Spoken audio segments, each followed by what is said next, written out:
স্বাগত ডিবিসির নির্বাচিত সংবাদে। শুরুতেই জানাবো মার্কেন্টাইল ব্যাংক সংবাদ শিরোনাম।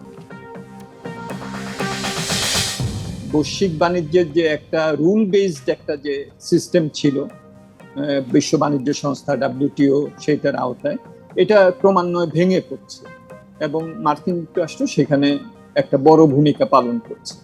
তো এইটা একটা নেতিবাচক দিক বাণিজ্য যে সিস্টেম আছে সেই সিস্টেমের নিরিখেও এবং আমাদের রপ্তানির নিরিখে। যুক্তরাষ্ট্র নির্ভরতা কমিয়ে নতুন বাজার খোঁজার পরামর্শ বিশ্লেষকদের। মার্কিন শুল্ক ইস্যুতে সন্ধ্যায় প্রধান উপদেষ্টার জরুরি বৈঠক।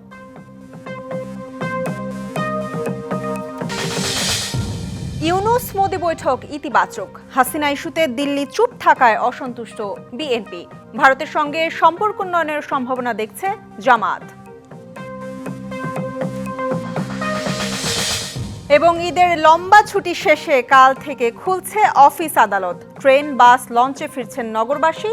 রাজধানী ফিরছে পুরনো চেহারায়।